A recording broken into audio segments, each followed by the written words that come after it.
तो आज की क्लास में अपन शुरू करेंगे ऐसे 240 जिसका नाम है auditor's responsibilities relating to fraud. यानी कि क्या ऑडिटर का रेस्पॉन्सिबिलिटी रहने वाला है रिलेटिंग टू फ्रॉड। अगर कोई फ्रॉड मिलता है, आइडेंटिफाइड होता है या फिर ऑडिटर को लगता है कि इस एरिया में फ्रॉड हो सकता है, सस्पेक्टेड फ्रॉड है, तो उस केस में ऑडिटर का क्या रेस्पॉन्सिबिलिटी रहेगा, मैनेजमेंट का क्या रेस्पॉन्सिबिलिटी होता है। बस इसी के अराउंड आपके ऐसे 240 बना रखा है। पर इसमें क्या कर रखा है, आप देखोगे नंबर ऑफ पेजेस आपको ज़्यादा लग सकते हैं। क्यों? क्योंकि ऐसे ही ने इस पर तो आप डिटेल चैप्टर बना दिया है, ऐसे की जगह आपको डिटेल चैप्टर प्रोवाइड कर दिया। इसमें क्या करा है, फ्रॉड का डेफिनेशन बताया, उस पर ही 3-4 पेज तो उस पर भी लिख रखे हैं। तो सबसे पहले जो एग्जाम ओरिएंटेड चीज़ें अपन उस पर डिस्कस करेंगे।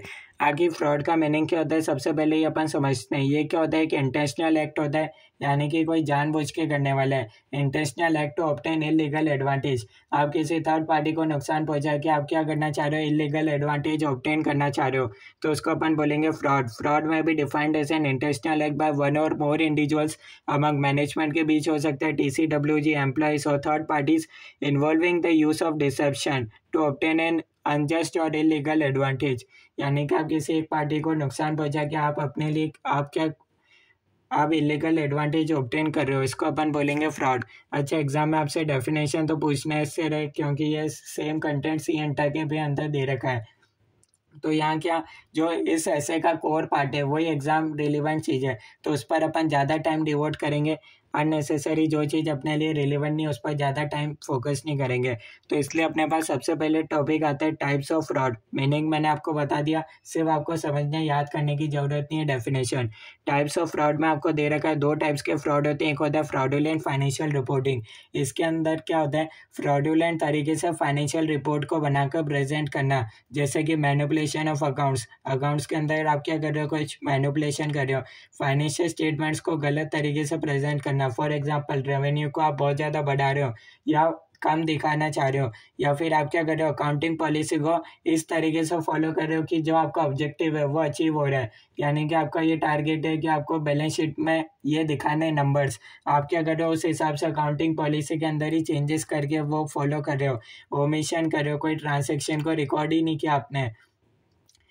तो इसको आप बेसिकली बोल सकते हो फ्रॉडुलेंट फाइनेंशियल रिपोर्टिंग। जनरली आप इसको बोल सकते हो मैनेजमेंट कैटेगरी फ्रॉड से। ऑब्वियसली एक नॉर्मल एम्प्लॉय तो ऐसा कर नहीं सकता, इसमें मैनेजमेंट इन्वॉल्व हो गया तभी ऐसे मैनिपुलेशन ऑफ अकाउंट्स हो सकते हैं। मिस रिप्रेजेंटेशन और intentional omission of significant information, intentional misapplication of accounting principles हर बार दे रखा है। देखो, इंटेंशनल वे में अगर आप कर रहे हो तो ये फ्रॉड माना जाएगा। और दूसरा फ्रॉड होता है अपने पास मिस अप्रोप्रिएशन ऑफ एसेट्स, यानी कि एसेट की चोरी कर रहे हो, कैश की चोरी कर रहे हो, इन्वेंट्री गायब कर रहे हो। ठीक है, इसके अंदर 2 टाइप्स आते हैं, मिस अप्रोप्रिएशन ऑफ गुड्स और डिफाल्केशन ऑफ कैश। डिफाल्केशन ऑफ कैश तो नॉर्मल है, कैश की आप चोरी वगैरह कर रहे हो। मिस अप्रोप्रिएशन ऑफ गुड्स यानी कि इन्वेंट्री से रिलेटेड, इन्वेंट्री को क्या कर रहे हो, आप गायब कर रहे हो, अपने पर्सनल पर्पस के लिए यूज़ करने लग गए, तो ऐसा नहीं होना चाहिए। अब इसके लिए आपको क्या दे रखा है, देखो आपकी बुक के अंदर ही इसके टाइप्स पर डिस्कस नहीं कर रखा है। किस नाम से डिस्कस कर रखा है, मिस अप्रोप्रिएशन ऑफ एसेट्स। तो इसके कुछ एग्जांपल दे रखे हैं। अच्छा, ये एग्जांपल आपसे 4 मार्क्स के ऑब्वियसली कभी भी पूछ सकते हैं, तो आपको ध्यान रखना पड़ेगा। एग्जांपल्स बता रखें, इसके अंदर क्या होगा, जैसे कि एम्बेसलमेंट ऑफ रिसिप्ट्स। फॉर एग्जाम्पल क्या हुआ, किसी पार्टी ने पेमेंट करा बिजनेस में, ठीक है, तो आप क्या करो, उसको बुक्स ऑफ अकाउंट्स में आपने वो एंट्री रिकॉर्ड ही नहीं करी। जो पैसा है उसको आप क्या करो, अपने जेब के अंदर डाल रहे हो। किसको पता, आमतौर पर छोटी मोटी कंपनी के अंदर ऐसा चलता है। ठीक है, उसके बाद बी पॉइंट बता रखा है, using entities assets for personal purpose. Entity के जो एसेट्स है उसका पर्सनल पर्पस के अंदर यूज़ कर रहे हो। सी पॉइंट बता रखा है, स्टीलिंग फिजिकल एसेट्स और इंटेलेक्चुअल प्रॉपर्टी, वही स्टील कर रहे हो कोई एसेट्स, इन्वेंट्री वगैरह। D, causing an entity to pay for goods and services not received. Fictitious आप जर्नल एंट्रीज दिखा रहे हो, जैसे कि हो गया पेमेंट टू फिक्टिशियस एम्प्लॉयज़, जिन एम्प्लॉयज़ ने काम ही नहीं करा, आप ऐसा दिखा रहे हो बुक्स ऑफ अकाउंट्स में आपने लिख दिया कि आपने 2000 करोड़ का पेमेंट करा वर्कर्स को, जबकि एक्चुअल में ऐसा कोई काम हुआ ही नहीं था। ठीक है, अच्छा, ये पेमेंट टू फिक्टिशियस एम्प्लॉयज है, ये क्या दोनों कैटेगरी में आ सकता है, मिस अप्रोप्रिएशन ऑफ एसेट्स में भी आ सकता है, फ्रॉडुलेंट फाइनेंशियल रिपोर्टिंग के अंदर भी ये पॉइंट आ सकता है। क्या, payment to fictitious employees, depend करता है कि ये किस लेवल का फ्रॉड हो रहा है। ठीक है, जैसे कि आप देख रहे हो लेबर मैनेजर कर रहा है, ठीक है, अब लेबर मैनेजर क्या कर रहा है, जैसे कि उसके यहाँ 20 लेबर्स काम करते हैं, पर उसने क्या करा, एक्चुअल में दिखा दिया बुक्स ऑफ अकाउंट्स में 25 लेबर्स है, उस हिसाब से उसने आगे से पेमेंट मांगा। फिर उसने ऐसा दिखा दिया 5 एम्प्लॉयज़ को एक्स्ट्रा 5 लेबर्स को एक्स्ट्रा पेमेंट करा, जबकि 5 लेबर्स एग्जिस्ट ही नहीं करते थे, तो उनका पैसा अपनी जेब में डाल लिया। ठीक है, अभी अगर छोटे लेवल का है तो कहाँ जाएगा, मिस अप्रोप्रिएशन ऑफ एसेट्स में आ जाएगा।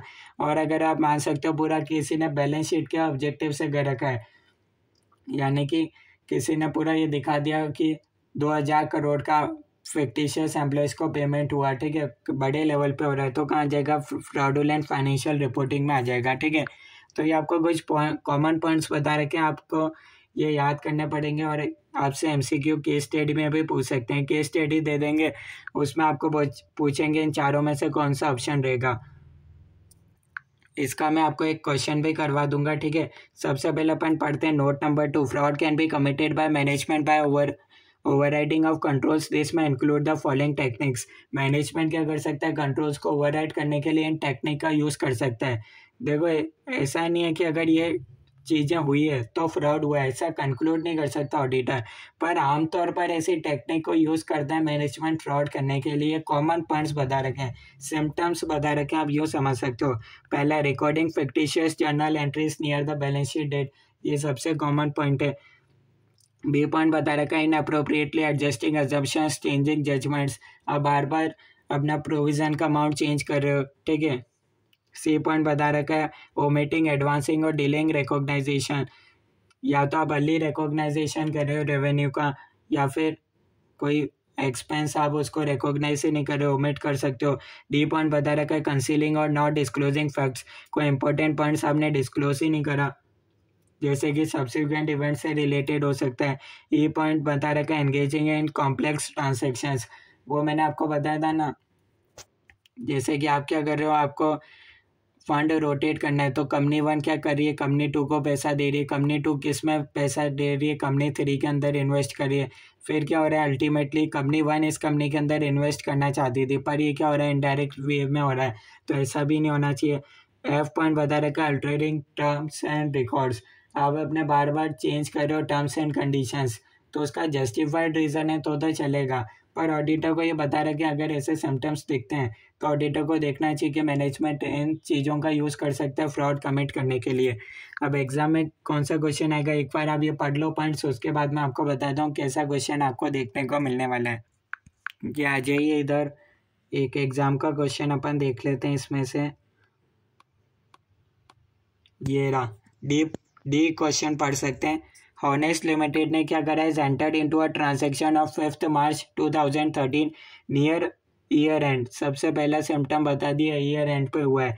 Where by it has agree to pay 5 lakh per month to mister Y's annual retainership fee for engineering consultation. ठीक है, no amount was actually paid, actual में कोई अमाउंट पे नहीं करा, but 60 lakh is provided in the books of accounts as on 31 March 2013.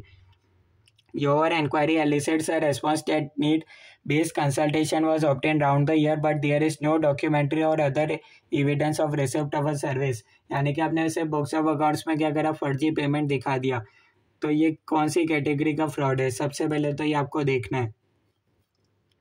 अभी जो अपन ने पढ़ा उसी हिसाब से इसका आंसर है। सबसे पहले आप सोच सकते हो, no amount was actually paid, पर आपने क्या करा, 60 लाख को बुक्स ऑफ अकाउंट्स में डाल दिया, और ये कब हुआ, near the balance sheet date हुआ।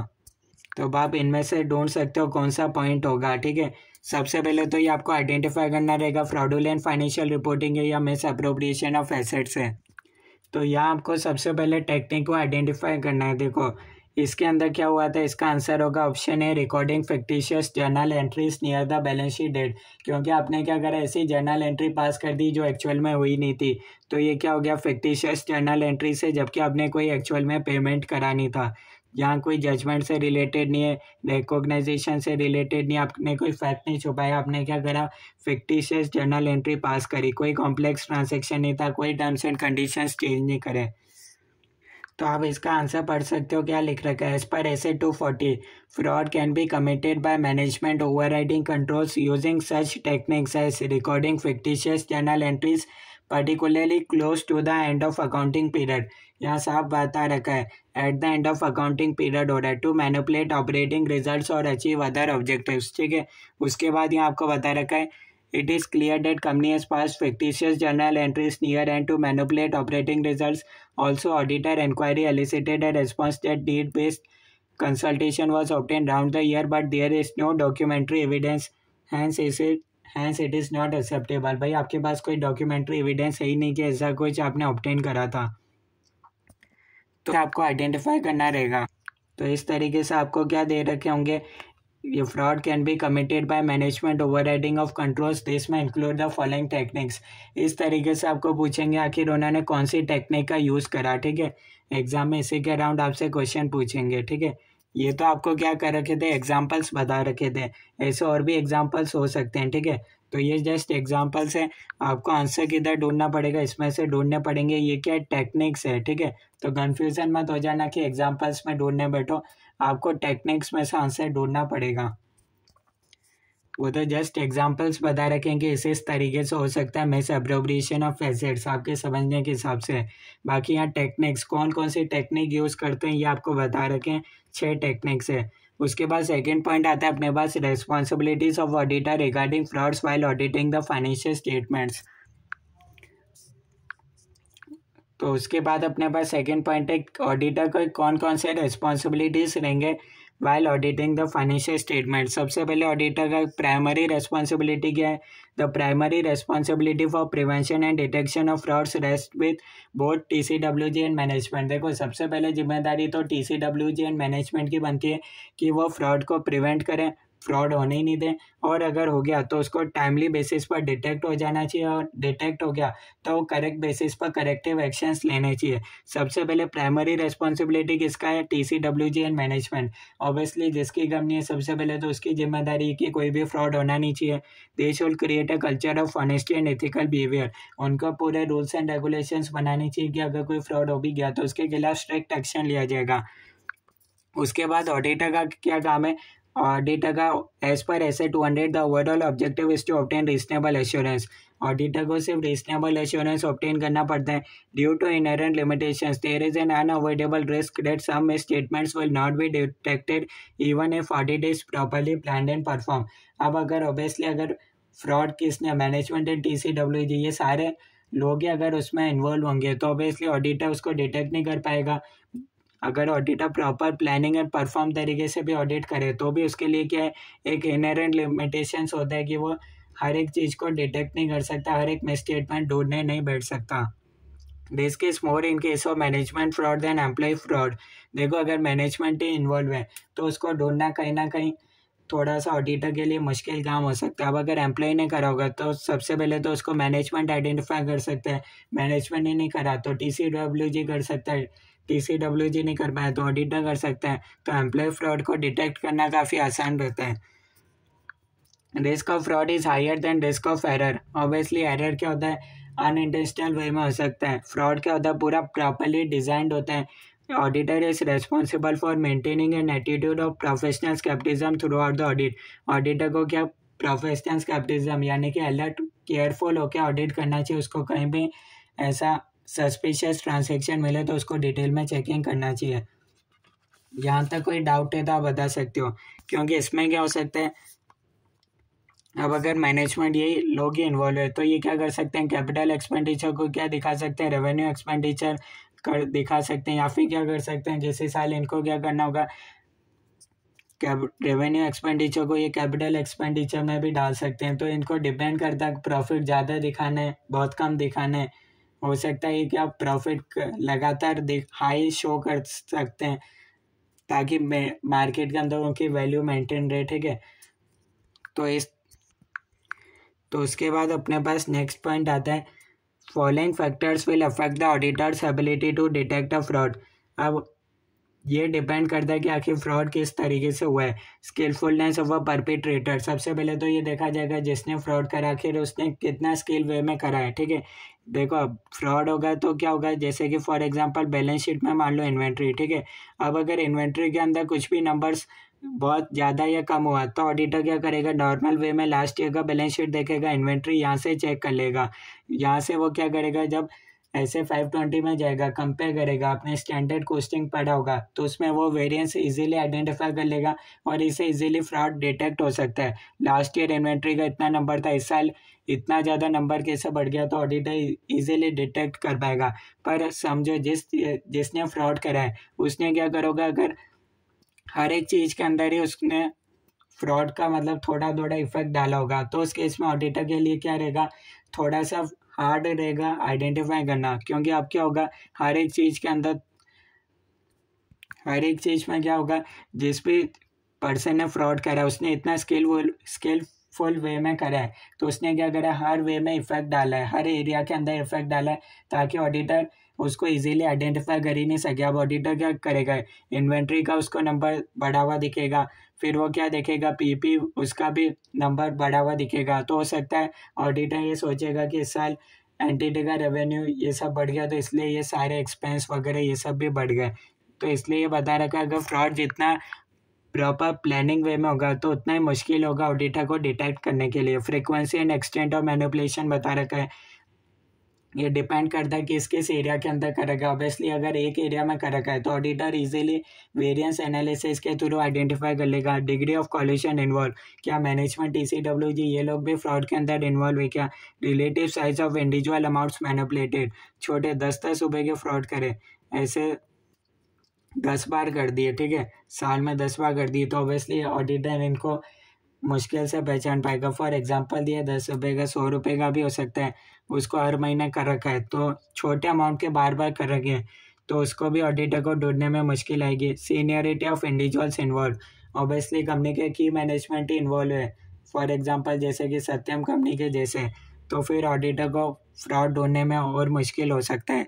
तो ये डिपेंड करता है फ्रॉड कितना प्रॉपरली वे में हुआ है, ये आपसे पूछ सकते हैं क्वेश्चन, ये आप इम्पोर्टेंट मार्क कर सकते हो। उसके बाद थर्ड पॉइंट बता रखा है, auditor is unable to continue the engagement. इसका क्या मतलब है, तो इसमें बता रखा है अगर ऑडिटर अनएबल है टू कंटिन्यू द, तो इसमें सबसे पहले आपको बता रखा है, if the auditor concludes that it is not possible to continue performing the audit as a result of material misstatement resulting from fraud, suspected fraud, the auditor shall. अब auditor को या तो फ्रॉड मिल गया या फिर उसको लग रहा है श्योर कि इस एरिया के अंदर फ्रॉड है ही, करेक्ट सस्पेक्ट हो गया, तो उस केस में ऑडिटर क्या कर सकता है, सबसे पहले क्या करेगा, अपना रेस्पॉन्सिबिलिटीज देखेगा। फॉर एग्जांपल अगर ऑडिटर को फ्रॉड मिलता है फॉर अबाउट 1 करोड़, तो उस केस में क्या होगा, सेंट्रल गवर्नमेंट को रिपोर्ट करना पड़ेगा, including where there is a requirement for the auditor to report to regulatory authorities. Second point बता रखा है, consider the possibility of withdrawing from the engagement. हो सकता है अगर उसको लगता है कि इस कंपनी के अंदर सिग्निफिकेंट अमाउंट का फ्रॉड है, तो उस केस में ऑडिटर क्या कर सकता है, विड्रॉ भी कर सकता है। थर्ड पॉइंट बता रखा है, auditor withdraws discuss with management and TCWG and reasons for withdrawal. अगर ऑडिटर को लगता है कि इसके अंदर TCWG इन्वॉल्व नहीं है फ्रॉड के अंदर, तो वो TCWG के साथ कम्युनिकेशन कर सकते हैं और उनको रीजंस बता सकते हैं आखिर क्यों वो विड्रॉल करना चाहते हैं। Consider whether the requirement to report to person who made the appointment, यानी कि क्या ऑडिटर को उस पर्सन को भी इन्फॉर्म करना पड़ेगा क्या, जिसने उसका अपॉइंटमेंट करा था। फॉर एग्जाम्पल गवर्नमेंट कंपनी के केस में कौन अपॉइंट करता है, CAG, तो उस केस में अगर गवर्नमेंट कंपनी में फ्रॉड मिलता है तो उस केस में क्या होगा, CAG को भी रिपोर्ट करना पड़ेगा, regulatory authorities and the reasons for withdrawal. तो इस केस में ऑडिटर को रीज़न भी बताने पड़ेंगे कि आखिर क्यों वो विड्रॉल करना चाहते हैं। यह क्या है, आपके केस स्टडी बेस्ड क्वेश्चंस में आ सकता है, उसका रीज़न आपको बताना पड़ेगा। जैसे सेम क्वेश्चन अपन ने देखा था ना, सबसे पहले तो अपन ने लिख लिया था इधर कि सबसे पहले ऑडिटर का क्या सबसे पहले कौन सा टेक्निक का यूज़ हुआ, 1 मार्क तो आपको इसका मिल जाएगा। उसके बाद 4 मार्क्स का और क्वेश्चन है, तो उसमें क्या लिखना पड़ेगा, ऑडिटर का क्या अप्रोच रहेगा। अगर ऑडिटर को लगता है ड्यू टू फ्रॉड और suspected fraud that brings into question the auditor's ability to continue performing the auditor, अगर ऑडिटर को फ्रॉड मिल गया, अब अगर ऑडिटर को लगता है कि वो इस एंगेजमेंट को पूरा कंप्लीट नहीं कर पाएगा, तो उसको ये देखना पड़ेगा उसकी क्या क्या रिस्पॉन्सिबिलिटी है, क्या उसको विड्रॉ करना अलाउ है या नहीं। ये 3 पॉइंट्स आपको लिखने पड़ेंगे, ठीक है। तो इस तरीके का क्वेश्चन एग्जाम में देखने को मिल सकते हैं, आप यूँ समझ सकते हो, ठीक है। जो आपको बता रखा है, consider the possibility for auditor withdraws, discuss with management in TCWG, consider whether the requirement to any person, ये मैंने आपको बता ही दिया। उसके बाद अपने पास आता है फ्रॉड रिस्क फैक्टर्स, एक अपने पास आता है फ्रॉडुलेंट फाइनेंशियल रिपोर्टिंग, एक अपने पास आता है मिस अप्रोप्रिएशन ऑफ एसेट्स। तो अगेन आपके पास 2 पॉइंट बता रखे हैं फ्रॉड रिस्क फैक्टर्स के बारे में, ठीक है। यानी कि अब आप ये समझ सकते हो, you are the management of company, और आप सबसे पहले ये समझोगे व्हाट इज द इंसेंटिव और प्रेशर टू कमिट फ्रॉड, ठीक है। What is opportunity to commit fraud, attitude और रैशनलाइजेशन ऑफ फ्रॉड। इसके अंदर अलग से 3 पॉइंट बता रखे हैं। या तो पहला पॉइंट बता रखा है, या तो इंसेंटिव हो सकता है, यानी कि प्रेशर टू कमिट फ्रॉड, आप पर फ्रॉड करने के लिए प्रेशर है, इसको अपन डिटेल में पढ़ने वाले हैं। अपॉर्चुनिटी टू कमिट फ्रॉड, कोई देखने वाला है ही नहीं, इंटरनल कंट्रोल्स इतने वीक है, आप इजीली कर लोगे, तो ये आपके लिए क्या अपॉर्चुनिटी है। फॉर एग्जांपल कैश ऐसे ही पड़ा हुआ है, तो आप क्या करोगे, ये अपॉर्चुनिटी है to commit fraud. C point बता रखा है एटीट्यूड और रैशनलाइजेशन ऑफ फ्रॉड, यानी कि क्या इसमें, इसके अंदर क्या होता है। फॉर एग्जांपल आपको बोला है कि, आपको मैनेजमेंट ने बोला है कि ये रॉ मटेरियल लाना है बाजार से, ठीक है। जनरली उसका मार्केट प्राइस है 100 रुपये, आपने क्या करा, उसी सेम रॉ मटेरियल को 150 रुपये में खरीदा और मैनेजमेंट को दे दिया, ठीक है। आपने क्या खरीदा, मार्केट प्राइस है अभाव में खरीदा। अब अगर मैनेजमेंट कुछ नहीं बोलता है तो आप क्या देखोगे, यार ये अच्छा मौका है, अगली बार आप क्या करोगे, हो सकता है उससे ज़्यादा में दिखाओ आप, पर बीच में क्या कर सकते हो, आप कमीशन ले सकते हो। एम्प्लॉय किकबैक जैसी प्रैक्टिस हो रही है, उसमें मैनेजमेंट कुछ एक्शन ले ही नहीं रहा, टॉप मैनेजमेंट कोई एक्शन ले ही नहीं रहा, तो ये आपके लिए क्या हो गया, एक तरीके से आप बोल सकते हो। तो ये 3 फैक्टर्स आपको बता रखे हैं, इसी को ही अपन को डिटेल में पढ़ना रहेगा। तो सबसे पहले आ जाते हैं अपन नोट्स के अंदर आ जाते हैं। इसको मैंने, जो चीज़ सेम है उसको मैंने नोट्स में से ही कवर कर रखा है, ठीक है। ऑब्वियसली इसके अंदर कोई पॉइंट्स शॉर्ट में हो ही नहीं सकते। ये सबसे पहले आपको फ्रॉड रिस्क फैक्टर्स बता रखे हैं, ठीक है। फ्रॉड रिस्क फैक्टर्स क्या हो जाएंगे, ऐसे इवेंट्स और कंडीशंस जो क्या इंडिकेट करते हैं प्रेशर टू कमिट फ्रॉड, ठीक है। बेसिकली ये क्या है, फैक्टर्स है जो आपको इंडिकेट कर सकते हैं कि इस एरिया के अंदर फ्रॉड हो सकता है। सबसे पहले आपको बता रखा है, सबसे पहले अपन पढ़ते हैं examples of fraud risk factors relating to misstatements arising from fraudulent financial reporting. अब फाइनेंशियल स्टेटमेंट को आप गलत तरीके से प्रेजेंट कर दो, ये तो होता है फ्रॉडुलेंट फाइनेंशियल रिपोर्टिंग, ठीक है। इसके अंदर इंसेंटिव और प्रेशर क्या हो सकता है। फॉर एग्जांपल मार्केट में हाई डिग्री ऑफ कंपटीशन चल रहा है, अब आप क्या करोगे, मार्केट में ऑलरेडी आपके लिए कंपटीशन टफ है, अब इसके लिए क्या होता है, आपके लिए प्रेशर बनाया जा रहा है कि हर साल आपके इतना प्रॉफिट तो आपको अचीव होना ही चाहिए, वरना क्या होंगे, आपके इन्वेस्टर्स जो होंगे कंपनी के, वो दूसरी कंपनी में इन्वेस्ट कर देंगे आपसे, वापस से वो इन्वेस्टर्स लोग अपना पैसा वापस विड्रॉ कर लेंगे। तो इस केस में आप क्या करोगे, कहीं ना कहीं उनको सही, मतलब वो नंबर अचीव करने के लिए आप क्या कर सकते हो, थोड़ा सा उसमें फ्रॉड का यूज़ कर सकते हो। अब किसी साल आपकी सेल्स कम हो गई तो आप क्या करोगे, कि इन्वेस्टर लोग तो चाहते हैं कि कम से कम इतना प्रॉफिट तो होना ही चाहिए, पर आपका एक्चुअल रिजल्ट कम आया, तो उस केस में आप क्या कर सकते हो, जानबूझ के कम रिजल्ट को आप क्या करना चाहोगे, ज़्यादा दिखाना चाहोगे, ताकि इन्वेस्टर का एक्सपेक्टेशंस बना रहे। क्योंकि मार्केट में क्या, high degree of competition, high vulnerability to rapid changes, यानी कि चेंज इन टेक्नोलॉजी हो जाता है, प्रोडक्ट ऑब्सोलेंस। अब मान लो आपकी इन्वेंट्री एकदम ख़राब हो चुकी है, बैड कंडीशन में, फिर भी आप क्या कर रहे हो, इन्वेंट्री का वैल्यू कम कर ही नहीं रहे हो, जो जिस प्राइस पर बाय करा था, अब उस जो प्राइस है उसी को ही आप दिखा रहे हो। अगर आपका प्रोडक्ट ऑब्सोलीट हो गया, अब आपको लगता है मार्केट में इन्वेंट्री का इतना भाव नहीं मिलेगा, सेल करने जाओगे तो वो भाव भी नहीं मिलेगा जो आपके बुक्स ऑफ अकाउंट्स में, फिर भी आप उसका प्राइस कम नहीं कर रहे हो। Significant declines in customer demand, किसी साल डिमांड कम हो सकती है, ऑपरेटिंग लॉसेस हो सकते हैं, रिकरिंग नेगेटिव कैश फ्लोज हो सकते हैं, रैपिड ग्रोथ और अनयूजुअल प्रॉफिटेबिलिटी, ये पॉइंट्स अलग है। मान लो जब सबसे पहले क्या आया था, जियो आया था, ठीक है। अब उसमें क्या था, और कोई कॉम्पिटिटर उस समय था ही नहीं जियो का, उस समय उनके पास एक क्या था, अनयूजुअल प्रॉफिटेबिलिटी था। अब ऑडिटर क्या चाहे, जनरली ऑडिटर क्या करता है, दूसरी कंपनी के देख लेता है उस सिमिलर इंडस्ट्री में कितना प्रॉफिट है। अब उस केस में क्या होता है, सिमिलर इंडस्ट्री तो कोई है ही नहीं उस समय, तो सडनली उनके पास क्या गया था, बाद में जब वो प्रॉफिटेबल होने लग गए थे, लॉन्चिंग होने के 2-3 साल बाद वो प्रॉफिट में वापस आने लगे थे। और उस समय उनका सिग्निफिकेंट रेवेन्यू बढ़ रहा था, उस केस में उनके पास क्या था, सिग्निफिकेंट प्रॉफिट बढ़ रहा था, तब उस केस में वो क्या जाएंगे, इतना ज़्यादा प्रॉफिट है। अगर वो इसको छुपाना चाहें, क्योंकि मार्केट में जनरली कितना इतना प्रॉफिट ही रहता है, तो अगर वो चाहें तो इतना दिखा सकते हैं, बाकी का जो रेवेन्यू है वो क्या अपने पर्सनल पर्पस में भी यूज़ कर सकते हैं। ये पॉइंट बता रखा है। यानी कि आपके बिजनेस के अंदर अनयूज्ड प्रॉफिट हो गया तो उस साल भी आप क्या करोगे, कंसिस्टेंट प्रॉफिट दिखाने के लिए हो सकता है जितना बाकी कंपनी शो करी उतना ही आप दिखाओगे, फालतू ही ज़्यादा क्या दिखाना उसको। ये पॉइंट बता रखा है न्यू अकाउंटिंग स्टैट्यूटरी और रेगुलेटरी रिक्वायरमेंट्स। खैर ये कोई प्रेशर यानी कि ये कोई फैक्टर नहीं होता है जिसकी वजह से आप फ्रॉड करोगे। पहले हो सकता है इंडिया सीएस के अंदर गाइडलाइंस क्लियर नहीं थी, आजकल स्ट्रिक्ट रूल्स हो गए तो आपको कंप्लाई करना पड़ेगा। ये उस पॉइंट ऑफ व्यू से लिख रखा है जब जीएसटी आया था शुरू में, जब 2017 में आया था तब उसके अंदर खूब सारे ड्रॉबैक्स थे यानी कि कमियां थी, तो उस केस में क्या हो रहे थे, सब जने फ़ायदा उठा रहे थे जीएसटी का, तो ये तब के हिसाब से लिख रखा है। उसके बाद बता रखा है अपॉर्चुनिटी।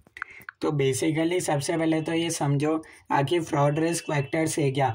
ऑडिटर को क्या during the course of audit क्या होता है, अगर उसको लगता है कि ऐसे कोई फैक्टर्स मिलते हैं या फिर ऐसा कोई रिस्क मिलता है जिसकी वजह से ये क्या हो सकता है, इंडिकेट होता है कि इस एरिया में फ्रॉड हो सकता है, तो उसको क्या करना पड़ेगा, डिटेल में चेकिंग करना पड़ेगा।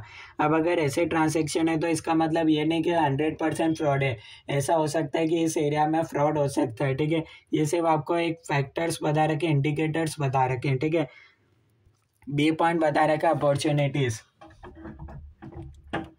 अब अपॉर्चुनिटीज़ में क्या हो सकता है, जैसे कि सिग्निफिकेंट रिलेटेड पार्टी ट्रांजैक्शंस है जो कि ऑर्डिनरी कोर्स ऑफ बिजनेस में नहीं है। अब अगर ऑर्डिनरी कोर्स ऑफ बिजनेस में होंगे तो आप इजीली चेक कर सकते हो कि वो आर्म लेंथ प्राइस पर हुए या नहीं हुए, पर अगर वो not in ordinary course of business है तो उसको फिर आप वेरीफाई कर ही नहीं सकते हो कि वो आर्म लेंथ प्राइस पर हुए या नहीं हुए। For example royalty payment, a strong financial presence or ability to dominate a certain industry sector that allows the entity to dictate terms of conditions to suppliers। आप क्या कर रहे हो, अपने जो भी सप्लायर्स और कस्टमर्स के साथ जो भी आपकी टर्म्स एंड कंडीशंस है वो आप इजीली डोमिनेट कर पा रहे हो, तो इसे तो ये एक इंडिकेटर है। सी पॉइंट बता रखा है बेस्ड ऑन सिग्निफिकेंट एस्टिमेट्स, यानी कि कोई प्रोविजन वगैरह, अब उसमें क्या होता है प्योरली बेस्ड ऑन जजमेंट होता है, उस एरिया में आप प्रेडिक्ट नहीं कर सकते कितना होना चाहिए एक्यूरेट। डी पॉइंट बता रखा है हाईली कॉम्प्लेक्स ट्रांजेक्शन है prior to specially those close to period end, तो ये हो सकता है। ई पॉइंट बता रखा है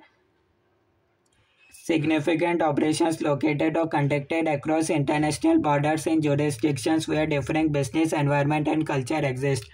ऑब्वियसली आप क्या कर रहे हो, फॉर एग्जांपल आप बोल रहे हो कि ये आपने क्या कर रखा है, मैक्सिको के अंदर कोई एंटिटी खोल रखा है, वहाँ क्या करते हो, कोई नॉर्मल कोई बिजनेस ऑपरेशंस वगैरह कर रहे हो। ठीक है, तब उस केस में और ऑडिटर के लिए आइडेंटिफाई करना मुश्किल हो सकता है कि उधर वाकई में सब काम सही चल रहा है, हो सकता है आपका वहाँ बिगर नेटवर्क चल रहा हो। ठीक है, वहाँ पर आपका पूरा प्लानिंग वगैरह हो रहा हो।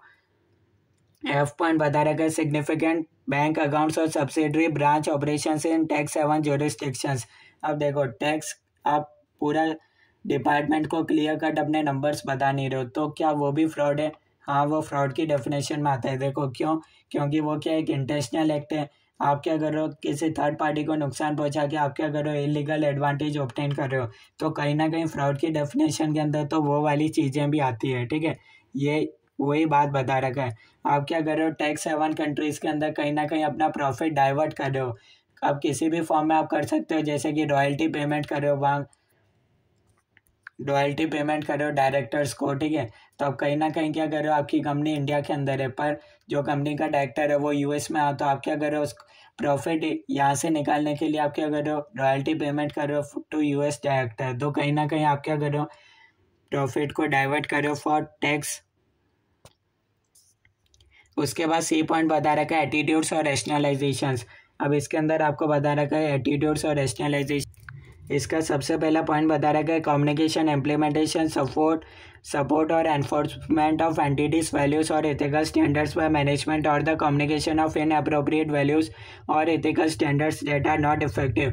आप ऐसे वैल्यूज को प्रमोट कर रहे हो जिसको प्रमोट नहीं करना चाहिए था। फॉर एग्जाम्पल, आपने एम्प्लॉय को बोला ये 100 रुपये का रॉ मटेरियल लाना है, ठीक है, मार्केट में इसका प्राइस है 100 रुपये, पर आपका एम्प्लॉय क्या कर रहा है, उस सामान को सेम 150 में ला के दे रहा है एंटिटी के अंदर, ठीक है। अब वो क्या कर रहा है, उसने जिस एम्प्लॉय ने 150 में सबमिट करा मैनेजमेंट को रॉ मटेरियल, वो क्या देख रहा है, मैनेजमेंट ने उसको कुछ कहा ही नहीं, जबकि वो अबाव द मार्केट प्राइस लाया, तो वो क्या करेगा, अगली बार भी उसको क्या मिलेगा, एक एटीट्यूड मिल जाएगा कि हाँ मैनेजमेंट तो कुछ कह ही नहीं रहा, वो गलती कर रहा है तो भी। या फिर हो सकता है एम्प्लॉय कोई गलती कर रहा है तो भी मैनेजमेंट उसको कोई कुछ कह ही नहीं रहा, तो अगली बार वो क्या करेगा, बड़ी गलती करेगा। बी पॉइंट बता रखा है non financial management excessive participation in the selection of accounting policies और the determination of accounting estimates, वही प्रोविजन से रिलेटेड बता रखा है। सी पॉइंट बता रखा है known history of violations of securities laws और other laws and regulations.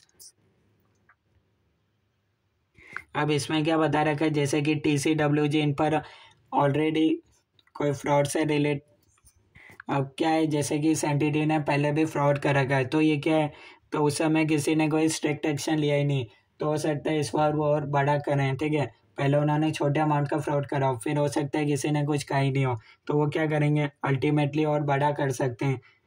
D point बता रखा है excessive interest by management in maintaining और increasing the entity stock price, share price को वो मेंटेन करने के लिए भी कर सकते हैं। इस साल मान लो एकदम से उनका प्रॉफिट के अंदर डिक्लाइन आ गया, पर वो क्या कर रहे हैं, इससे शेयर प्राइस कम हो जाएगा उनका, तो वो क्या कर रहे हैं, शेयर प्राइस इतना ही रहना चाहिए, उसके लिए वो क्या कर रहे हैं, प्रॉफिट इस साल ज़्यादा दिखा देंगे। ई पॉइंट बता रखा है टू मीट एनालिस्ट क्रेडिटर्स और other third parties to achieve unrealistic forecast. अब इन्वेस्टर्स लोगों ने क्या कर रखा है, कंपनी के अंदर मेंटेन कर अपना पैसा इन्वेस्ट कर रखा है, ठीक है। अब अगर उनको रिटर्न नहीं मिला तो वो क्या करेंगे, एग्जिट कर देंगे। तो आप क्या कर रहे हो, जानबूझ के प्रॉफिट भले आपका कम हुआ फिर भी आप क्या कर रहे हो, ज़्यादा दिखाना चाह रहे हो, अदरवाइज क्या होगा, इन्वेस्टर लोग छोड़ के चले जाएंगे। एफ पॉइंट बता रखा है and interest by management in employing inappropriate means to minimize reported earnings for tax motivated, tax का भी एक कारण हो सकता है। लो moral among senior management, no distinction between personal and business transactions, dispute between shareholders in a closely held entity। इसमें क्या हो सकता है, जैसे कि पेरेंट कंपनी को सब्सिडरी से कोई मतलब ही नहीं है, ठीक है, सब्सिडरी को पेरेंट से कोई मतलब ही नहीं, तो ऐसा भी नहीं होना चाहिए, उनके बीच में ही डिस्प्यूट हो गया। कि ये पॉइंट बता रखा है recurring attempts by management to justify marginal और inappropriate accounting on the basis of materiality. Basically क्या हो रहा है, ऑडिटर ने कोई ढूंढा कि इतना डिफरेंस आ रहा है, फॉर एग्जांपल मान लो 50 करोड़ का डिफरेंस आ रहा है कहीं ना कहीं, जैसे कि उन्होंने क्या करा, एंगेजमेंट लेटर वगैरह कंफर्मेशन लेटर करा था थर्ड पार्टीज को, तो उसमें क्या करा, डिफरेंस आ गया, जो भी बुक्स ऑफ अकाउंट्स में बैलेंस था और कंफर्मेशन लेटर के अंदर जो बैलेंस था उसके अंदर डिफरेंस आ गया 50 करोड़ का। अब क्या करा, वो मैनेजमेंट से उसने पूछा ऑडिटर ने कि इतना डिफरेंस क्यों आया, तो मैनेजमेंट ने क्या बोला, अरे ये चीज़ तो मटीरियल है ही नहीं, आप इसको ऐसे ही छोड़ दो। तो ये भी कहीं ना कहीं एक इंडिकेटर हो सकता है फ्रॉड का। उसके बाद आपके लिए क्वेश्चन आ सकता है एग्जाम के अंदर, the relationship between management and the auditor is trend as exhibited by the following.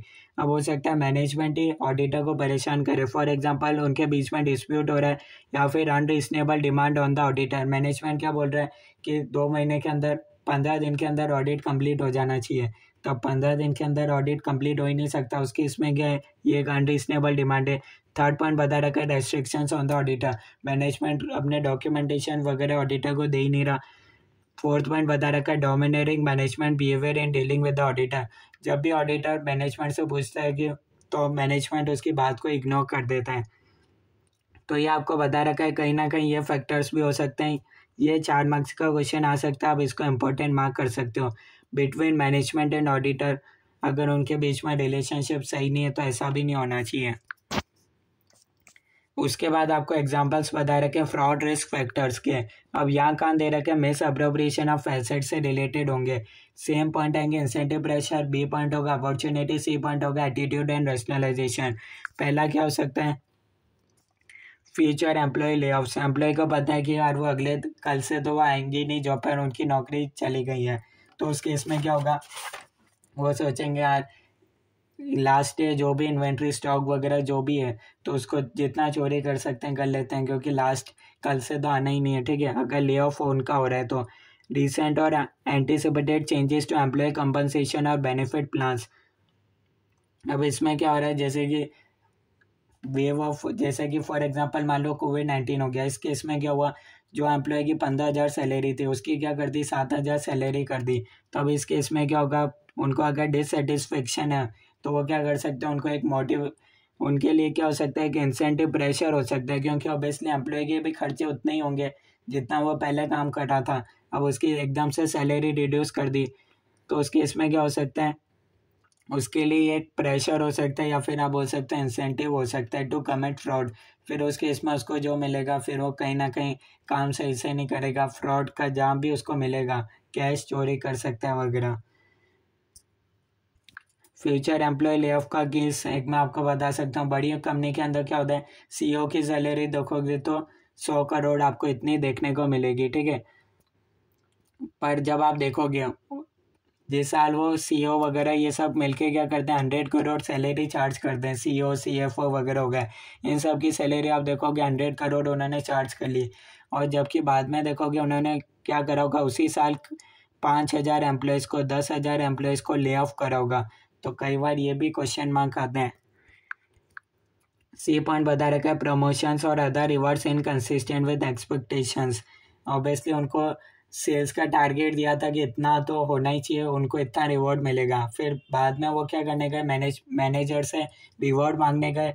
जब उन्होंने अपना सेल्स टारगेट अचीव कर लिया तो मैनेजर ने क्या करा, वापस से सेल्स टारगेट को और बढ़ा दिया कि अगली बार तुम इतना करोगे फिर हम तुमको रिवॉर्ड देंगे। तो इस केस में भी कहीं ना कहीं इंसेंटिव और प्रेशर हो सकता है। ठीक है, ये 3 पॉइंट आप पढ़ सकते हैं, एमसीक्यू में आ सकते हैं। ये किस में आएंगे, इंसेंटिव में आएंगे, अपॉर्चुनिटीज़ में आएंगे, एटीट्यूड में आएंगे। अपॉर्चुनिटीज़ में क्या हो सकता है, आपके पास कैश है, आंखों के सामने इतना सारा कैश पड़ा हुआ है और कोई कंट्रोल नहीं है, तो आप क्या करोगे, बस। बी पॉइंट बता रखा है, इन्वेंट्री अगर स्मॉलिंग साइज है, हाई वैल्यू है और हाई डिमांड वाली है, फॉर एग्जांपल डायमंड इंडस्ट्री में आप काम कर रहे हो, तो उस केस में आप वही चोरी कर लोगे डायमंड तो भी किसको पता चलेगा। सी पॉइंट बता रखा है, इजीली कन्वर्टेबल एसेट्स, अगर इजीली कन्वर्टेबल एसेट्स है, फिक्स्ड एसेट्स जो कि मार्केटेबल ट्रेडिंग वगैरह वो वाले। तो अब इसमें आपको बता रखा है, मिस अप्रोप्रिएशन ऑफ एसेट्स होता ही क्यों, इसके कुछ आपको इंडिकेटर्स बता रखे हैं कि आखिर इन वजह से मिस अप्रोप्रिएशन ऑफ एसेट्स हो सकता है। पहला क्या है, इन एडिक्वेट सेग्रीगेशन ऑफ ड्यूटीज, यानी कि मेकर चेकर कंसेप्ट नहीं है। सेकेंड पॉइंट बता रखा है, senior management expenditures, in adequate oversight of. अब जो सीनियर मैनेजमेंट एक्सपेंडिचर का क्या होता है, आमतौर पर वही ऑथोराइज कर दें कि इन एक्सपेंस को ऑथोराइज वही कर दें, अगर उनसे ऊपर कोई भी नहीं है तो वो क्या करेंगे, जो अपना पर्सनल एक्सपेंस है उसको भी बिजनेस एक्सपेंस में डाल देंगे। थर्ड पॉइंट बता रखा है, inadequate management oversight of employees responsible for assets, जैसे कि वो क्या कर रहे हैं, सुपरविजन और monitoring of remote locations. Inadequate job application, screening of employees with access to assets. Obviously अगर आपने किसी एम्प्लॉय को क्या कर रखा है, कोई एसेट दे रखा है, तो आप कई बार आपने देखा होगा सिक्योरिटी चेक होता है, कहीं कोई गेट के बाहर कोई सिक्योरिटी गार्ड कर दें, कहीं जो कंपनी का एम्प्लॉय है वो क्या कर रहा है, बिजनेस के एसेट्स को अपनी जेब में डाल के तो घर नहीं ले जा रहा वगैरह। Inadequate record keeping with respect to assets, अब अगर एम्प्लॉय को लगेगा कि मैनेजमेंट के पास कोई रिकॉर्ड ही नहीं है एसेट्स का, तो इस केस में उनके पास अपॉर्चुनिटी हो सकता है physical safeguard of lack of complete and timely reconciliation of assets, lack of documentation वगैरह, lack of mandatory vacations for employees performing key control functions. ये सबसे ज़्यादा इंपॉर्टेंट होता है बैंक के केस में। बैंक के केस में क्या होता है, जो भी बैंक के एम्प्लॉयज़ हैं उनका क्या काम होता है, मतलब उनके लिए रोटेशन कंसेप्ट अप्लाई होता है। ज़्यादा से ज़्यादा वो क्या कर सकते हैं, 3 या 5 साल से 3 साल तक वो सेम ब्रांच के अंदर काम कर सकते हैं, उसके बाद उनकी ब्रांच चेंज हो जाएगी, क्योंकि हो सकता है अगर कैशियर है वो 10 साल से सेम रहा हुआ है तो उस केस में क्या हो सकता है, कोई गड़बड़ी हो सकता है, फ्रॉड के हाईली चांसेस है। पर अगर मान लो कैशियर क्या होता है, हर 3 साल में बदलता रहता है, तो उस केस में बैलेंस भी वो वेरीफाई करेगा कि हाँ सही है। तो ये आपको बता रखा है। कई बार क्या होता है, मैंडेटरी वैकेशंस भी ज़रूरी होते हैं। अब अगर किसी ने कैशियर ने 12 साल, मतलब आप मान सकते हो 1 ईयर में 12 महीने तक लगातार काम करा, बीच में कोई छुट्टी नहीं करी, तो उस केस में कहीं ना कहीं डाउट आ सकता है कि कहीं कैश के अंदर कोई फ्रॉड वगैरह का तो केस नहीं है, ठीक है। उसके बाद आपका बता रखा है एटीट्यूड्स एंड रैशनलाइजेशंस। इसके अंदर बता रखा है क्या है, disregard for the need of monitoring or reducing risk related to misappropriation of assets। ये एम्प्लॉय किकबैक वाला एग्जांपल है, ठीक है। सेकेंड पॉइंट बता रखा है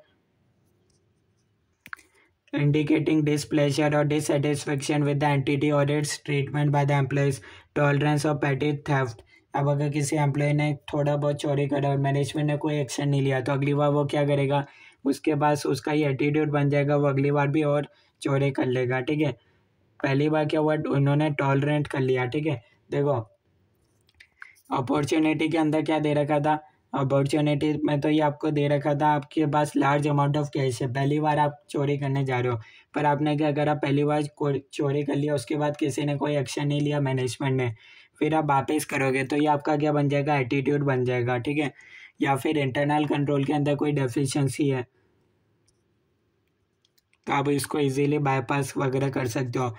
ये आपको बता रखा है 8 पॉइंट बता रखा है रेस्पॉन्सिबिलिटी किसका है, मैनेजमेंट का है, for prevention and detection of frauds, primary responsibility.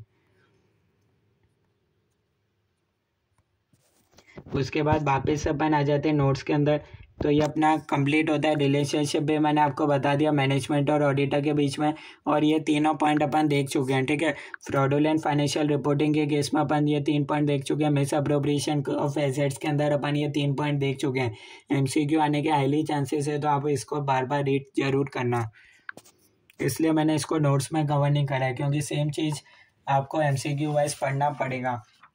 उसके बाद अपने पास नेक्स्ट पॉइंट आता है excessive pressure may exist on management to meet the expectations और रिक्वायरमेंट्स ऑफ थर्ड पार्टीज। कई बार क्या हो सकता है, मैनेजमेंट के पास, मैनेजमेंट पर इतना प्रेशर हो सकता है कि वो क्या करें, उन पर इतना प्रेशर है तो वो क्या कर सकते हैं, फ्रॉड कर सकते हैं।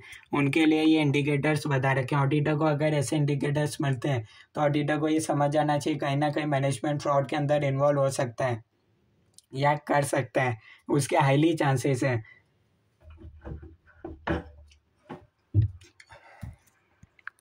पहला पॉइंट बता रखा है प्रॉफिटेबिलिटी और trend line expectations of investment analyst. जो भी इन्वेस्टर्स के, जो भी कंपनी के इन्वेस्टर्स है, अगर उनकी रिक्वायरमेंट इतनी है, जितना उनका प्रॉफिट है उससे ज़्यादा है, तो उससे क्या, तो उस केस में एक तो ये अपने पास क्या बन जाएगा, रीज़न बन जाएगा। सेकंड पॉइंट बता रखा है नीड टू ऑब्टेन एडिशनल डेब्ट। अब अगर कंपनी को और एक्स्ट्रा डेब्ट चाहिए, तो फिर उनको क्या करना पड़ेगा, रेवेन्यू भी बढ़ाना पड़ेगा। थर्ड पॉइंट बता रखा है marginal ability to meet exchange listing requirements और डेब्ट रीपेमेंट। अब अगर अपन ने रेवेन्यू सही शो नहीं करा, तो क्या होगा, जो इन्वेस्टर रहेंगे वो अपना पैसा विड्रॉ कर पाएंगे, जबकि वो पैसा क्या, इन्वेस्टर का पैसा हमारे वर्किंग कैपिटल के अंदर ब्लॉक होगा। अब अगर 1 साल के बीच में क्या हो गया, मतलब आप मान सकते हो 10 साल के लिए इन्वेस्टर ने पैसा डाला था, 5वें साल में क्या हुआ, इतना ज़्यादा लॉसेस देखने लग गया, तो अब अपन क्या करेंगे, उसको हाईली वापस से उतने ही नंबर शो करेंगे, इन्फ्लेशन अपन शो करेंगे इन रेवेन्यू के अंदर, ताकि इन्वेस्टर क्या करे, अपना पैसा नहीं निकालेंगे। और अगर अपन ने जो सही सिचुएशन दिखा दी लॉस वाली, तो उसमें क्या होगा, अपन को वापस से रीपेमेंट करना पड़ेगा बीच में ही। फोर्थ पॉइंट बता रखा है परसीव्ड और real adverse effects of reporting poor financial results. ये सबसे ज़्यादा मैनेजमेंट के साथ होता है। अगर मैनेजमेंट ने सही तरीके से, सेल्स मैनेजर वगैरह इन्होंने सही तरीके से सेल्स के नंबर अचीव नहीं करे, तो फिर इनका जो भी टॉप अथॉरिटी होता है वो इनको छोड़ता नहीं है। सबसे ज़्यादा बैंक के केस में होता है, क्योंकि उनको क्या होता है, अपना प्रीमियम सेल करना होता है, ठीक है। आप अगर वो नंबर अचीव नहीं कर पाए, तो उस केस में उनका जो सेल्स मैनेजर होता है वो उनको छोड़ता नहीं है। उसके बाद आपको नोट 3 बता रखा है information available indicates that the personal financial situation of management और TCWG is threatened by entities financial performance arising from the following. इस केस में बता रखा है अगर मैनेजमेंट या TCWG, इनका ही पैसा क्या होगा, कंपनी के अंदर इन्वेस्ट होगा, इनका ही पर्सनल इंटरेस्ट अगर उसके अंदर इन्वॉल्व होगा, तो फिर ये एंटिटी के फाइनेंशियल स्टेटमेंट्स कम, मतलब लॉस के अंदर दिखाएंगी नहीं। फर्स्ट पॉइंट बता रखा है significant financial interest in the company. Obviously अगर इनका इंटरेस्ट इन्वॉल्व है कंपनी के अंदर, ठीक है, इनका ही पैसा कंपनी के शेयरों में डला हुआ है, तो फिर क्या करेंगे ये कभी भी अपने नंबर्स अचीव कर, कभी भी अपना क्या करेंगे शेयर प्राइस कम होने ही नहीं देंगे। क्यों? क्योंकि ये अपना प्रॉफिट हर साल इन्फ्लेटेड दिखाते रहेंगे। सेकेंड पॉइंट बता रखा है significant portions of their compensation being dependent upon achieving targets. Obviously अगर ये क्या हुआ, सेल्स मैनेजर ने बोल रखा है अपने एम्प्लॉयज़ को कि अगर तुम हर साल इतना सेल्स अचीव करोगे तो ही तुम्हें बोनस मिलेगा। अब अगर वो क्या कर सकते हैं इसके अंदर, फिर वो क्या कर सकते हैं, फ्रॉड करने का सोच सकते हैं कि अगर इस साल हमने अचीव नहीं करा तो हमारे साथ हमको बोनस वगैरह नहीं मिलेगा। थर्ड पॉइंट बता रखा है personal guarantee of debts of company के जो TCWG उन्होंने क्या बोला इन्वेस्टर को, अगर कंपनी ने तुम्हें अच्छा रिटर्न नहीं दिया तो हम क्या करेंगे, हम अपने पर्सनल जेब से देंगे तुम्हें रिटर्न। तो अब अगर कंपनी सही में लॉस में चली गई किसी साल, उस साल क्या होगा, TCWG वगैरह इनको अपनी जेब से देना पड़ेगा। तो वो क्या करेंगे, अपनी जेब से देने की बजाय वो क्या करेंगे, कंपनी में अगर किसी साल लॉस भी हो गया तो भी वो जानबूझ के नंबर हाई शो करेंगे। फोर्थ पॉइंट बता रखा है excessive pressure on management to meet financial targets. Management पर इतना ज़्यादा प्रेशर बना रखा है कि वो टारगेट्स को अचीव करें, अदरवाइज उनकी नौकरी चली जाएगी। उसके बाद फिफ्थ पॉइंट अपने पास आता है audit procedures responsive to the assess from. अब अगर ऑडिटर ने क्या करा, रिस्क को आइडेंटिफाई वगैरह कर लिया, अब उस केस में वो रेस्पॉन्स क्या रहेगा। पहला पॉइंट बता रखा है auditor should design and perform detail audit procedures to address the fraud risk in following circumstances. सबसे पहले तो बता रखा ये आपको इंडिकेटर्स अगर ऑडिटर को मिलते हैं तो उस एरिया में ऑडिटर को डिटेल में काम करना पड़ेगा। पहला point general fraud risk at overall financial statement level. एक तो क्या हो सकता है, ओवरऑल फाइनेंशियल स्टेटमेंट लेवल पर फ्रॉड रिस्क हो सकता है। ऑडिटर में use elements of unpredictability in is audit procedures, assign and supervise experience personal, evaluate selection and application of accounting policies by the entity. इसका क्या मतलब है, ओवरऑल फाइनेंशियल स्टेटमेंट लेवल पर फ्रॉड नहीं हुआ उसके लिए ऑडिटर क्या प्रोसीजर्स लगा सकता है, सरप्राइज चेकिंग कर सकता है, assign and supervise experience personal उनको असाइन कर सकता है, selection and application of accounting policies by the entity. Company कहीं अकाउंटिंग पॉलिसी से डाइवर्ट तो नहीं कर रही है, ठीक है, क्योंकि अगर कहीं भी डाइवर्ट दिखेगा तो ऑडिटर को उसमें डिटेल में काम करना पड़ेगा। बी पॉइंट बता रखा है auditor's response to race audit procedures at the assertion level. फिर इसमें ऑडिटर का रेस्पॉन्स बता रखा है, ये आपको बता रखा है एट द असर्शन लेवल, यानी कि he should obtain more reliable and relevant information और additional corroborative information for transactions account balances concern.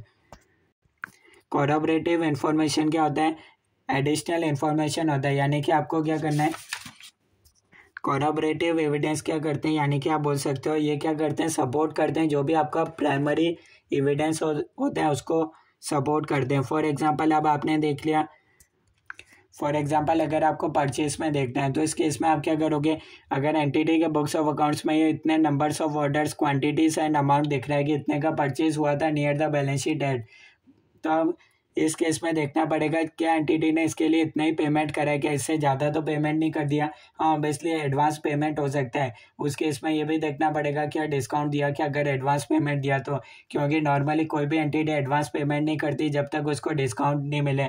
तो इस केस में देखना पड़ेगा अगर near the balance sheet date हुआ है परचेज तो क्या वो गुड्स एक्चुअल में रिसीव हुए, क्या कहीं ऐसा तो नहीं है कि पेमेंट हो गया पर गुड्स एक्चुअली में रिसीव नहीं हुए, अगर इंस्टॉलमेंट में आने वाले हैं तो क्या उसके लिए क्या डॉक्यूमेंट्री एविडेंस है क्या, तो ये सब आपको बता रखा है, ठीक है।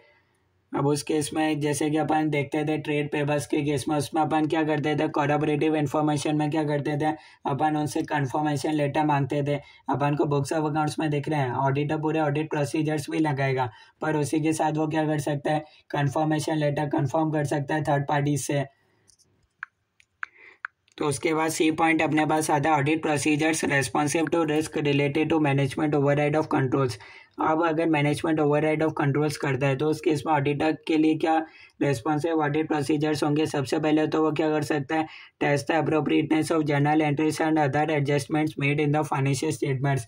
जितनी भी 31 मार्च के 5-6 दिन पहले या 5-6 दिन बाद जो भी जर्नल एंट्रीज हुए उसको सही तरीके से चेकिंग करना है, क्या उसके लिए कोई डॉक्यूमेंट्री एविडेंस है क्या। Review accounting estimates with high uncertainty in extreme detail, जो जहाँ भी प्रोविजन बनाया बेस्ड ऑन जजमेंट, वहाँ उसको डिटेल में चेकिंग करना पड़ेगा। हो सकता है अगर उसको कंसल्टेंसी लेना है तो वो एक्सपर्ट का भी यूज़ कर सकता है। For significant transactions outside the normal course of business, check the business rational and logic for execution of transactions. Obviously सही तरीके से ट्रांजेक्शन एग्जीक्यूट हुआ है या नहीं देखना है। कई ट्रांजेक्शन वो स्टार्टिंग टू एंड भी देख सकता है, क्या ये ट्रांजेक्शन के लिए सही तरीके से प्रोसेस बना रखा है क्या। उसके बाद आपको बता रखा है obtaining WR from management and communication to management in TCWG। इसको अपन देख लेते हैं, ठीक है। तो ये तो अपने जो इंपॉर्टेंट टॉपिक्स हुए वो कंप्लीट हुए। अब अपन देख लेते हैं सबसे पहले ऑब्जेक्टिव क्या है, to identify and assess the risk of material misstatement in the financial statements due to fraud. Fraud की वजह से क्या कहाँ इम्पैक्ट आ सकता है, सबसे पहले ये देख लिया। Obtain sufficient and appropriate audit evidence, respond appropriately to, अगर आपको आइडेंटिफाइड या सस्पेक्टेड फ्रॉड मिलता है तो उस केस में क्या है, सही तरीके से रेस्पॉन्ड रहेगा। सबसे पहले अपन ने देखा था मीनिंग ऑफ फ्रॉड, उसके बाद अपन ने देखा था टाइप्स ऑफ फ्रॉड देखे थे। एक होता है फ्रॉडुलेंट फाइनेंशियल रिपोर्टिंग और एक अपने पास होता है मिस अप्रोप्रिएशन ऑफ एसेट्स। उसके बाद अपन ने उसके अंदर 3 पॉइंट्स देखे थे। एक होता है इंसेंटिव, अच्छा जो पॉइंट बीच में रह गया उसको भी देख सकते हैं। फ्रॉडुलेंट फाइनेंशियल रिपोर्टिंग के 3 पॉइंट्स अपन ने देखे थे। उसके बाद क्या आता है involvement of management override of controls in fraudulent financial reporting, वही recording fictitious journal entries advancing, ये सब अपन देख चुके हैं। मिस अप्रोप्रिएशन ऑफ एसेट्स के अपन एग्जांपल देख चुके हैं। फ्रॉड रिस्क फैक्टर्स अपन देख चुके हैं। Evaluation of fraud risk factors bye auditor. अब ऑडिटर को क्या करना है, ये आपको एक्स्ट्रा टॉपिक बता रखा है। ऑडिटर को क्या करना है, अगर उसको कोई फ्रॉड रिस्क फैक्टर्स मिलते हैं तो इसका ये मतलब नहीं कि उधर फ्रॉड होगा। ऑडिटर को उधर डिटेल में काम करके चेक करना पड़ेगा क्या इस एरिया के अंदर वाकई में फ्रॉड है या नहीं। While fraud risk factors may not necessarily indicate the existence of fraud, same line इधर लिख रखी है। The fact that fraud is usually concealed can make it very difficult to detect। ये अपन ऑलरेडी देख चुके हैं, इसको आपको अलग से पढ़ने की जरूरत नहीं है, नोट्स में से पढ़ोगे तो भी हो जाएगा। फ्रॉड रिस्क फैक्टर्स के अपन ने एग्जांपल्स पढ़े थे, ये एग्जाम में MCQ वाइज आ सकते हैं। इंसेंटिव्स और प्रेशर्स, अपॉर्चुनिटीज, एटीट्यूड्स और रेशनलाइजेशन। एक अपन ने देखे थे फ्रॉडुलेंट फाइनेंशियल रिपोर्टिंग और एक अपन ने देखे थे मिस अप्रोप्रिएशन ऑफ एसेट्स। उसके बाद ये क्वेश्चन मेरे को इम्पोर्टेंट लगता है, अगर मैनेजमेंट और ऑडिटर के बीच में डिस्प्यूट है तो 4 पॉइंट्स आपको लिखने पड़ेंगे। ये पॉइंट ऑलरेडी अपन देख चुके हैं। मिस अप्रोप्रिएशन ऑफ एसेट्स के कॉमन पॉइंट बता रखे हैं कि आखिर ये ऐसा होता क्यों है, ये आप पढ़ सकते हो। Miss inadequate management understanding of information technology, कहीं टेक्नोलॉजी से कोई बाईपास वगैरह तो नहीं कर रहा, controls bypass. Inadequate access controls over automated controls, वही बता रखे हैं। रेस्पॉन्सिबिलिटी अपन ने देख लिया था। Risk associated for non detection, ये भी ऑलरेडी अपन देख चुके हैं। उसके बाद बता रखा ऑडिटर ड्यूटीज़। देखो ऑडिटर को क्या बता रखा है, मेंटेन उसको प्रोफेशनल स्केप्टिज्म तो करना ही है थ्रू आउट द ऑडिट, यानी कि उसको पूरा केयरफुल वे में करना चाहिए ऑडिट, तभी तो वो ये फैक्टर्स को आइडेंटिफाई कर पाएगा। उसके बाद बता रखा है discussion among the engagement team members, वही इतना काम का नहीं बता रखा। उसके बाद आपको बता रखा है रिस्क असेसमेंट प्रोसीजर्स, सेम आपको बता रखा है जैसे कि अपन ने देखा था ऐसे 315 में। Inquiries of management, obtaining understanding how TCWG exercise oversight of management processes. देखो यहाँ फ्रॉड वाइज लिख रखा है। सबसे पहले तो क्या करना चाहिए, इंक्वायरी करना चाहिए क्या TCWG क्या करता है, एग्जेसिव प्रेशर करता है क्या मैनेजमेंट पर, ठीक है। देखो ज़्यादा प्रेशर अगर वो मैनेजमेंट पर डालेंगे TCWG वाले तो भी मैनेजमेंट फ्रॉड कर सकते हैं, और अगर TCWG मैनेजमेंट पर बिल्कुल ध्यान ही नहीं देते तो भी मैनेजमेंट फ्रॉड कर सकता है। या तो बिल्कुल ध्यान नहीं देते TCWG मैनेजमेंट पर, या फिर क्या हो रहा है वो बहुत ज़्यादा एग्जेसिव प्रेशर करते हैं कि ये नंबर तो अचीव होने चाहिए, तो इस कारण भी मैनेजमेंट फ्रॉड कर सकता है। सी पॉइंट बता रखा है evaluation of unexpected relationships identified in performing analytical procedures which may indicate risk of material misstatements due to fraud, ठीक है। यहाँ इसमें बता रखा है अनएक्सपेक्टेड रिलेशनशिप्स, यानी कि अब कंपनी क्या कर रही है, कंपनी को जैसे कि मान सकते हो किसी कंपनी को टेंडर चाहिए, हर साल उसको क्या चाहिए, गवर्नमेंट कंपनी का ये टेंडर उसको मिल ही जाता है, ठीक है। ऑडिटर ने देख लिया हर साल एक ही कंपनी को टेंडर मिल जाता है, जो भी गवर्नमेंट कंपनी टेंडर वगैरह निकालती है हर साल XYZ कंपनी को मिलता है टेंडर, ठीक है, ये फिक्स है। जबकि ये कंपनी ऑडिटर ने चेक करा कि इसके लिए कंपनी कोई अलग से कोई यानी कि रिश्वत वगैरह भी नहीं दे रही, ये सब उसने चेक कर लिया, ऐसा कोई ट्रांजेक्शन नहीं हो रहा। पर उसने क्या करा, अब उसने देखा ऑडिटर ने, यार बाकी भी इतनी सारी कंपनी, आखिर उनको ये गवर्नमेंट टेंडर क्यों नहीं मिलता, ठीक है, हर साल एक ही कंपनी को मिल जाते हैं गवर्नमेंट टेंडर, आखिर ऐसा क्यों होता है। तो ऑडिटर ने क्या करा, ऑडिटर ने हर एक चीज़ को डिटेल में चेक करी। अब उसने क्या करा, अनएक्सपेक्टेड रिलेशनशिप्स, यानी कि उसने, ये कंपनी क्या करती थी, हर साल क्या करती थी, CSR पर खर्चा करती थी, फॉर एग्जाम्पल 5 करोड़।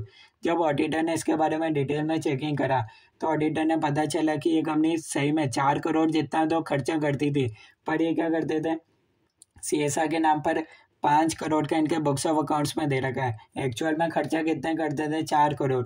1 करोड़ जो है वो क्या करते थे, CSR के नाम पर विड्रॉ कर लेते थे, और जो 1 करोड़ है उसको वो रिश्वत के फॉर्म में यूज़ करते थे ताकि उनको गवर्नमेंट कंपनी का टेंडर मिल जाए। तो कई बार क्या हो सकता है, अनएक्सपेक्टेड रिलेशनशिप्स वे में भी हो सकता है फ्रॉड। अब यहाँ उन्होंने कहीं भी कुछ नहीं करा, सब चीज़ बराबर चल रही है, इन्वेंट्री, PP वगैरह सब, उनका रेवेन्यू सब डिजिटल वगैरह आ रहा है, ठीक है। तो इस केस में कभी कभार इस तरीके से भी हो जाता है CSR, ठीक है। आपको ऐसा लगेगा कि इतना, जबकि वो जस्टिफाई भी कर देंगे कि हाँ उन्होंने एक्चुअली में बुक, स्टेशनरी वगैरह इन पर इतना खर्चा किया था, ठीक है। तो कई बार इस तरीके से भी हो सकता है, ये होता है अनएक्सपेक्टेड रिलेशनशिप। उसके बाद बता रखा है response at the financial statement level क्या हो सकता है, वो क्या कर सकता है, असाइन कर सकते हैं and supervise personnel as per their capability, क्या सही पर्सन के पास ऑथराइजेशन पावर है, क्या अकाउंटिंग पॉलिसीज का सही तरीके से फॉलो हो रहा है, क्या सरप्राइज एलिमेंट पर भी ऑडिटर चेकिंग कर सकता है। At the session level auditor क्या कर सकता है, फर्दर ऑडिट प्रोसीजर्स लगा सकता है, यानी कि कंप्लायंस चेकिंग वगैरह कर सकते हैं। फिर ये बता रहा है कि response to risk related to management overhead of controls, इस केस में ऑडिटर को क्या करना पड़ेगा, एक्स्ट्रा ऑडिट प्रोसीजर्स लगाने पड़ेंगे, ठीक है। इसके 3 पॉइंट्स अपन ने पढ़े थे। पहला जर्नल एंट्री से रिलेटेड, ठीक है, ये आपको आगे दे रखे हैं, designing and performing, journal entry सही तरीके से, अप्रोप्रिएटनेस सही तरीके से रिकॉर्ड होती है क्या, अकाउंटिंग एस्टिमेट्स सही तरीके से होते हैं क्या, और अगर कोई ऐसा ट्रांजेक्शन है जो कि outside the normal course of business है, फिर उसका कैसे इवोल्यूशन होता है, ये बता रखा है। उसके बाद बता रखा है evolution of audit evidence, obviously जो भी ऑडिटर को एविडेंस मिलता है उसको सही तरीके से कंक्लूजन पर पहुंचना चाहिए। Recognizing that an instance of fraud is unlikely to be an isolated occurrence, where when the auditor identifies a misstatement, the auditor shall evaluate whether such a misstatement is indicative of fraud. यानी कि auditor को पूरे audit के दौरान कोई भी miss statement मिलता है तो उसको ये चेक करना पड़ेगा कहीं ये फ्रॉड इंडिकेटर तो नहीं, अगर ये इंडिकेटर होगा तो उसका इम्प्लीकेशन देखना पड़ेगा to other aspect of audit. If the auditor identifies a misstatement and the auditor has reason to believe that it is or may be the result of fraud and that management is involved, the auditor shall re-evaluate, वापिस से उसको checking करना चाहिए और उसका likely impact देखना चाहिए, nature, timing and extent of audit procedures. Obviously auditor को किसी एरिया के अंदर लगता है, इन्वेंट्री के अंदर जैसे कि फ्रॉड हो सकता है, तो उसके अंदर डिटेल में काम करना पड़ेगा। Auditor unable to complete engagement, ये इंपॉर्टेंट है। उसके बाद बता रखा है management representation, the auditor shall obtain written representation for management in TCWG that they acknowledge their responsibility. Obviously control को डिज़ाइन इम्प्लीमेंटेशन करने की जिम्मेदारी किसकी है, मैनेजमेंट की है, ताकि फ्रॉड प्रिवेंट हो सके और डिटेक्ट हो सके टाइमली बेसिस पर, ठीक है। They have disclosed to the auditor the results of management assessment of a risk that the financial statements may be materially misstated due to result of fraud. Obviously auditor को सबसे पहले management से ये inquiry करना पड़ेगा कि आखिर उन्होंने कौन से प्रोसीजर्स, कौन से कंट्रोल्स लगा रखे हैं ताकि वो फ्रॉड को प्रिवेंट होने, मतलब फ्रॉड टाइमली बेसिस पर डिटेक्ट हो जाए, प्रिवेंट हो सके। और डिस्क्लोज करना ऑडिटर को कि अगर उनके नॉलेज में कोई फ्रॉड मिला था एंटिटी के अंदर तो किस एरिया में मिला था। They have disclose to the auditor their knowledge of any allegations of fraud affecting the entity's financial statements communicated by employees, former and employees, regulators और अदर्स। ऑब्वियसली अगर रेगुलेटर ने कोई लिखा था कि इस एरिया में उनके कंट्रोल्स वीक है या फिर इस एरिया में कहीं अर्ली बेसिस पर कोई फ्रॉड डिटेक्ट हुआ था, तो ये बात किसको, मैनेजमेंट को किसको बतानी है, ऑडिटर को बतानी है, ठीक है। Communication to management and TCWG shall communicate on timely basis. अगर ऑडिटर को मिलता है तो वो टाइमली बेसिस पर बताएगा, अगर मैनेजमेंट को मिलता है कोई फ्रॉड तो उसको ऑडिटर को बताना चाहिए टाइमली बेसिस पर। कम्युनिकेशन टू रेगुलेटरी, और अगर ऑडिटर का कोई लीगल रेस्पॉन्सिबिलिटी है, फॉर एग्जांपल अगर फ्रॉड का अमाउंट 1 करोड़ या उससे ज़्यादा है तो रिपोर्टिंग करना है सेंट्रल गवर्नमेंट को। ऐसा कोई रेगुलेटरी अथॉरिटीज़ का कोई कंप्लाइंस है तो उसको फुलफिल करना है। और हर एक चीज़ का डॉक्यूमेंटेशन तो होना ही चाहिए कि उसने कौन कौन से कैसे रिस्क असेसमेंट प्रोसीजर करा, कंट्रोल टेस्टिंग वगैरह, nature, timing and extent of audit procedures क्या था, जो भी रिजल्ट है हर एक चीज़ का डॉक्यूमेंटेशन होना चाहिए। तो इसी के साथ अपना कंप्लीट हो जाता है ऐसे 240। यहाँ तक कोई डाउट है तो आप बता सकते हो, अदरवाइज अपन नेक्स्ट क्लास के अंदर नेक्स्ट स्टैंडर्ड शुरू करेंगे।